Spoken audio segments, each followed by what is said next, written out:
Welcome to Kentucky Football Nation. Well, there's a lot of breaking news this morning. It's Thursday, May 8th. I had not planned on doing a video, but then a bunch of breaking news came out about college football and college sports. So I did want to get on here and talk about it because some of it is pretty big. Most of this you've probably already heard rumors about. First of all, what's come out is Nick Saban will be named by President Trump to co-chair a college sports commission. What's a college sports commission? It's going to try to create some sort of pay structure for college teams, college athletics teams. I don't know how that's going to work. So listen, I'm not. Matt Jones has a law degree, and he can't explain this. I mean, he can explain it a lot better than I could, but it's still. He even said it's hard for him to follow.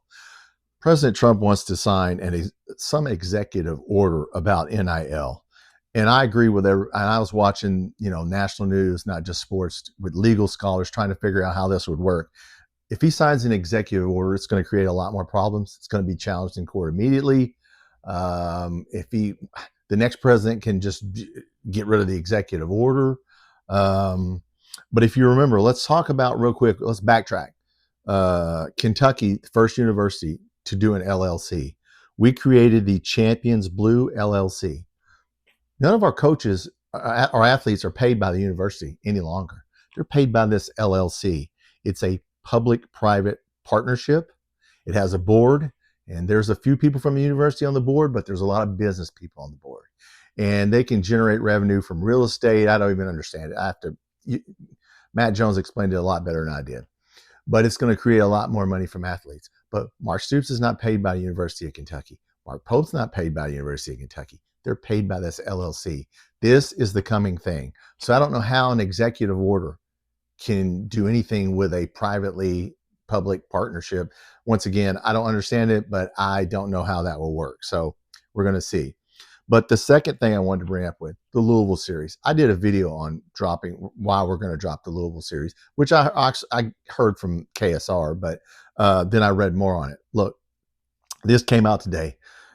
We voted against a ninth SEC game. I think all the schools voted, and it was voted down. Well, guess what? We're having a ninth SEC game. Greg Sankey's already saying, you know why we are? Because ESPN has offered $50 to $80 million for that ninth game. So we're going to be playing 9 games, and we're not going to be playing Louisville. And what they're not saying is the Big Ten and the SEC commissioner also are planning to play a floating Big Ten SEC game. So not only are we going to play 9 SEC opponents, we're going to get a Big Ten opponent every year.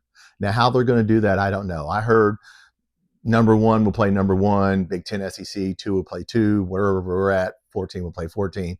Doesn't matter. That's 10 games. We're losing a home game out of this. We're going to lose. So they're trying to make up for the loss of the home game, I think, with the money. But that only leaves us 2 open games. We can't play Louisville because we need a home game. Louisville's not going to come and play at Kroger Field in Lexington every year. They're not going to do that. They're in the wrong conference. They're not in the ACC. Excuse me. They're not in the SEC. They're not in the Big Ten. They're in the ACC. So look, do I want this? Do I want it to go away? No. Stoops came out and said the right things. I knew what he had to say. Yes, we want to keep Louisville and do everything we can. Look, it's not going to happen. The Louisville series is going to be gone in football. I don't like it, and you probably don't like it because I want to play Louisville La Familia this summer in basketball. They're going to play where, older players who aren't even playing basketball anymore are going to play one another. So definitely, I don't like it either. But it looks to me like it's coming. So, that's what I wanted to get on and talk about today. Was the executive order that the president's supposed to sign. I don't know how that'll do it. Nick Saban being on the co-chair of this college sports commission. Nick Saban's anti-NIL.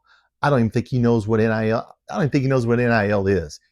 Look, I understand why he doesn't like it. I understand why anybody wouldn't like it. But look, we're an LLC now.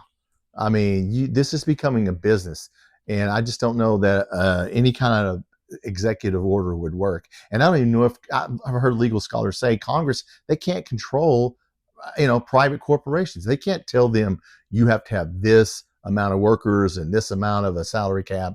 No. Now the league could do it, and like in Major League Baseball and stuff. Yeah, the owners get together and do it, but I don't think the government can do it. But once again, I'm not an attorney. Okay, we're at 5 minutes. I keep saying I'm going to put shorts out. I'm still going to I'll put this out tonight. Saturday, we'll do the defense video. I'm going to take a deep dive into the defense, working on some other stuff, other videos for next week. So if you like this channel, hit the subscribe button. I'm almost at 100 viewers. So I really appreciate the 97 that I have. Of course, I'd like to get to 100, and 500 you can do a live and do a lot more stuff. Until you get to 500, it's just, it's difficult. So guys, please support my channel. If you're watching this and you haven't subscribed, please help me out and hit that subscribe button, and I appreciate it. I'll be putting shorts on, and the next video will be the defense. Thanks for watching.